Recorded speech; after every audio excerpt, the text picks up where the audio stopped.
नमस्कार मैत्रिणींनो, संगीता क्रिएशन्समध्ये तुमचं मनपूर्वक स्वागत आहे। सर्वांना श्री स्वामी समर्थ। तर आजच्या व्हिडिओमध्ये आपण पाहणार आहोत प्लेटेड स्लीव्ज डिझाइन। तर आता गोपीबाई आपण पाहिलेली आहे आणि प्लेटेड स्लीव्ज डिझाइन पण पाहिलेली आहे, पण 5 इंच स्लीव्जची प्लेटेड स्लीव्ज डिझाइन आणि त्याला लेस कशी लावायची खालच्या बाजूने हे आजच्या व्हिडिओमध्ये पाहणार आहोत। तर व्हिडिओ शेवटपर्यंत पहा आणि आवडल्यास लाईक, शेअर आणि चॅनलला सबस्क्राइब जरूर करा। आता इथे पहा, मी जे मेन ब्लाउजचं कापड घेतलेलं आहे त्यापेक्षा स्लीव्जची उंची कमी ठेवलेली आहे, म्हणजेच मेन ब्लाउजचं कापड जास्त घ्यायचं आहे। मला तयार 5.25 इंच स्लीव्ज हवी आहे। वरच्या बाजूने अर्धा इंच सिलाईमध्ये जाईल आणि खालच्या बाजूने 1/4 इंच म्हणजे आपली टोटल 5.25 इंच स्लीव्ज तयार राहील। ही झाली स्लीव्जची उंची। आता ही जी मेन अस्तरवरती कटिंग केलेली स्लीव्ज आहे यापेक्षा जे मेन ब्लाउजचं कापड आहे हे डबल घ्यायचं आहे। हे कापड मी इथे फोल्ड करून ठेवलेलं आहे। आता मी इथे स्लीव्ज दोन्ही एका साईडच्या होऊ नये म्हणून ही मार्किंग करण्याची ही माझी पद्धत आहे। ते मी कसं करते आणि कसं शिलाई करताना काळजी घेते हे जर तुम्हाला हवं असेल तर तुम्ही कमेंट करून सांगा। त्याचा डिटेल व्हिडिओ मी आपल्या चॅनलवर बनवून अपलोड करेल। तर आता ही जी तयार स्लीव्ज आहे यापेक्षा मी 1.5 इंच मेन ब्लाउजचं कापड एक्स्ट्राचं रुंदीला घेतलेलं आहे आणि लांबीला डबल पहा, हे अशा पद्धतीने डबल घडी घेतलेली आहे। आता एक कापड मी बाजूला ठेवले कारण आपण एकच स्लीव्ज तयार करणार आहोत, दुसरी मी नंतर करेल। तर आता सेंटरला मी कट दिलेला आहे आणि पुन्हा शिलाईच्या बाजूकडून म्हणजे जी ओपन बाजू आहे त्या बाजूकडून 4 इंचावर मार्किंग केलेलं आहे, म्हणजे आपल्याला प्लेट्स फक्त या मार्किंग केलेल्या भागापर्यंतच घालायच्यात, हे लक्षात ठेवायचं आहे। आता स्लीव्जची प्लेट टाकताना उलटी सुलटी बाजू पाहून घ्यायची आहे। हे आहे सुईची बाजू कपड्याची, म्हणजे जे मेन ब्लाउजचं कापड आहे ती सुईची बाजू आहे आणि इथे आता मी प्लेट्स टाकून घेणार आहे। तर प्लेट्स टाकताना एकसारख्या प्लेट्स टाकायच्या आहेत।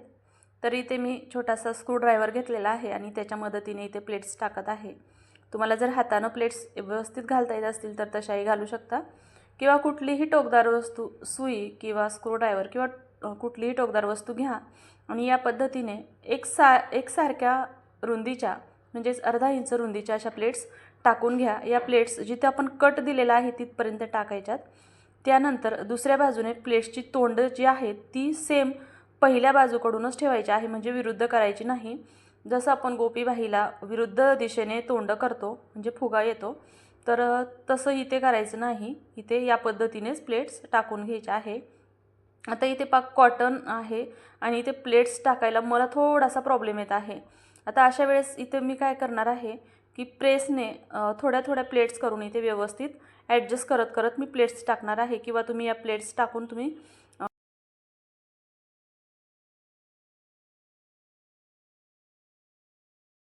आता पहा, या पद्धतीने मी प्लेट्स व्यवस्थित सेट करत करतच प्लेट्स टाकत आहे। तुम्हीही या पद्धतीने टाका किंवा तुम्ही सरळ पिन लावून घ्या, पण आता मला ऐनवेळेस पिन सापडाना म्हणून मी इथं प्रेसच घेतलेली आहे आणि या पद्धतीने प्लेट्स मी व्यवस्थित सेट करून ह्यांना डायरेक्ट प्रेस करून घेते, म्हणजे या प्लेट्स सरकणार नाही आणि शिलाई मारतानाही मला अगदी सोपं जाईल।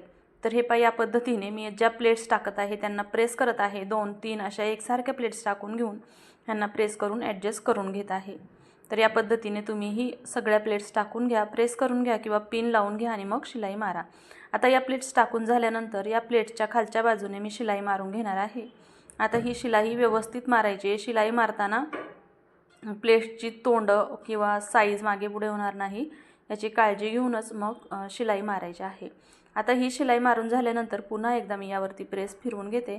आता जे मेन स्लीव्ज आहे ती मी इथे घेतलेली आहे। जी फ्रंट बाजू आहे त्या फ्रंट बाजूवरती मी फ्रंट मार्किंग केलेलं आहे आणि फ्रंट बाजूकडूनच स्लीव्जचे प्लेट्सची तोंड येतील या पद्धतीने प्लेट्स ठेवायचे आहे। आता इथे हे कापड थोडं कमी पडतंय तर म्हणून मी दोन्ही बाजूची एक एक प्लेट्स कमी करून घेते आणि आता प्लेट्सला आपण इथे प्रेस केली होती त्यामुळे घडी पडली, तिथंही मी इस्त्री फिरून घेते। म्हणजे तुम्ही पाहू शकता स्लीव्ज डिझाइन बनवणं म्हणजे वाटतं एवढं सोपं काम नसतं। आणि जर आपण बायकांना म्हटलं की ब्लाऊज डिझाइन व्यतिरिक्त स्लीव्जचं 50 रुपये किंवा 30 रुपये एक्स्ट्रा असं जर सांगितलं तर मग त्यांना म्हणतात की खूप काय काम नाही आहे, प्लेट्स तर टाकायच्यात, पण या प्लेट्स टाकताना किती वेळ जातो हे त्यांना माहीत नसतं। म्हणून शिलाईमध्ये खरंच कधी कॉम्प्रोमाइज करायचं नाही. आपल्याला परवडलं तर आपण शिवू, त्यांना परवडलं तर ते आपल्याकडे येतील. पण काय होतं ना की आपणच कस्टमरला सवय लावतो आणि नंतर आपल्यावरतीच पश्चाताप करण्याचा वेळ येतो. तर असू द्यात. आता मी ही स्लीव्जला पूर्ण साईडनं अस्तरच्या बाजूकडून शिलाई मारून घेतलेली आहे आणि एक्स्ट्राचं जे फॅब्रिक होतं ते कट केले. आता इथे मी एक पट्टी काढत आहे, कारण स्लीव्जला खालच्या बाजूने आपण कटिंग केलं आहे तर फिनिशिंग नाही आहे आणि इथं आपण कापड्याची पट्टी बनवणार नाही, तर इथे मी लेस लावणार आहे. म्हणून माझ्याकडे जे अस्तर होतं त्याचीच मी इथं 1 इंच रुंदीची पट्टी घेतलेली आहे. एका बाजूने फोल्ड केलेलं आहे. हे स्लीव्जच्या वरच्या बाजूने ठेवायचं आहे आणि 1/4 इंच सिलाई मार्जिन घेऊन शिलाई मारायची आहे.